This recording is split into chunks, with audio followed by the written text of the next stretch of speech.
Good morning, and thank you for joining us for SBB Live. I am honored today to be joined with vein specialist ARNP Sharon Spoede. Sharon, how are you doing today? I'm great. Thanks for having me. Oh, I'm so excited to talk to you about veins. Let's talk about veins. From all of the SBB University programs that we've done together, I have actually gained a little bit of obsession hearing you talk about the connection and how everything works. So tell us exactly what vein disease is and some of those key components that maybe make someone at risk for it. Sure. Well, we'll start with just some basics about vein disease. Vein disease is a circulatory disorder. Inside our body, we have arteries and we have veins. So the blood is pumped through the arteries and delivers oxygen throughout the body. Your veins return that blood back towards your heart. And inside the veins, we've got these little valves that open and close, and that's what pushes the blood back upwards towards the heart. If those valves don't work as well as they used to, then the blood doesn't flow as well, and that's when patients will develop symptoms. So vein disease can cause symptoms like varicose veins or swelling or achiness. Varicose veins are just a symptom of vein disease. And there are many, many people who have it. Some people have pain with their varicose veins or swelling, and some people don't. Some people think it's just a cosmetic issue, but it's really not, because it causes a lot of other symptoms as well. Well, talk to us about that. When you say it causes other symptoms, what are some of the other things that you would experience?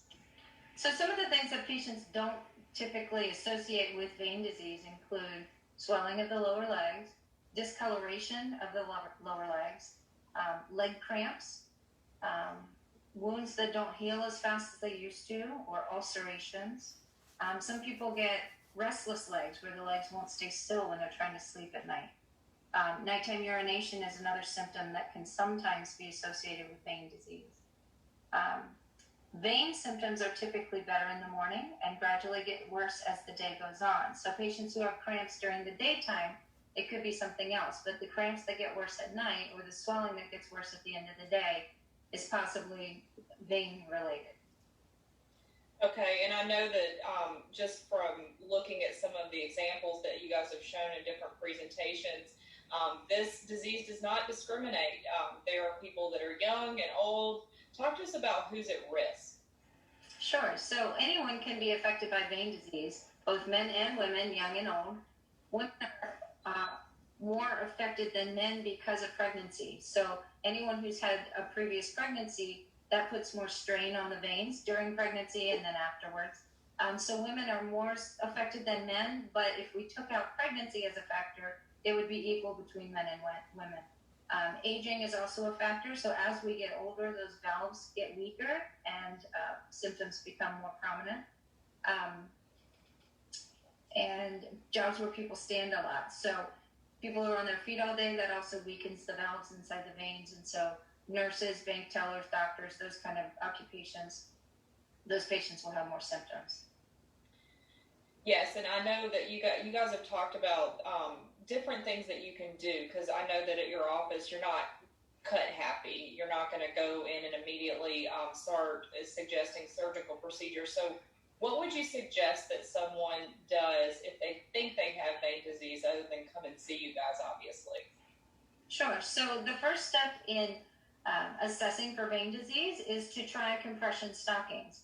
Compression stockings are tight, so they close off the smaller veins in the lower legs, which reduces the pressure in the legs and should reduce some of those symptoms if your symptoms are vascular in nature.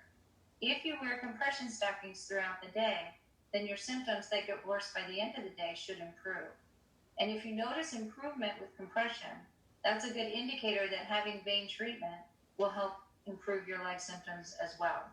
If you wear compression and you don't feel any better with compression, then your leg symptoms could be related to something non-vascular, like back pain that radiates down the legs, or a bladder issue that causes your nighttime urination. Interesting. And I know you've mentioned before that when you're traveling, maybe it's a little worse, and at night it's a little worse. So is that when you should be wearing the compression stockings? So symptoms get worse after long periods of standing or sitting still. So if you're on a long car ride or an airplane ride, or been at work all day, sitting or standing, then symptoms are going to be worse. So you wear the compression stockings during the time that you're sitting or standing, and that will help your legs to feel better at the end of the day or after your flight. So you wear the stockings during the day, you take them off at night. And elevation maybe at night is something that you recommend for folks that Absolutely. So if you do have symptoms, another tip is to elevate your feet to relieve some of that pressure in the lower legs, and exercise. Whenever you're active and your muscles are contracting and your heart's pumping stronger, it's going to circulate the blood better. And do you want to talk to us about what is different about the treatment? I've heard some scary stories about what you used to do in the office several, probably 10 years ago versus what you do now, and how non-invasive it is. Just give us a quick snippet of that. Sure. So treatment for vein disease now is much, much easier than it used to be 10 or 20 years ago. In the old days, they did a procedure called vein stripping, where they would go in and actually pull the veins out, and it was extremely painful, and patients were in the hospital for an extended period of time, and there was a lot of risks associated with that procedure. Now that we have lasers and better technology, we don't have to make big incisions, and we don't have to remove any of those veins. Endovenous ablation is a procedure where we go in with a tiny poke into the vein, and we thread a laser or a radio frequency probe up into the vein, which heats the vein and seals the vein closed. So we seal it off instead of removing it. And the procedure takes about 15 or 20 minutes. It's done in the office with the patient awake, and the patient is able to walk out of the office as soon as it's over and go back to normal activity the next day. So it's much, much safer for the patient and much less pain and side effects afterwards.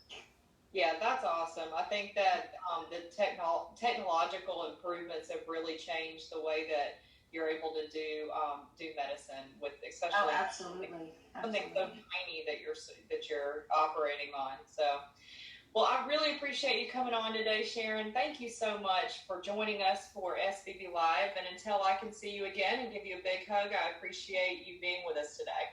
Well, thank you for having me. Have a good one.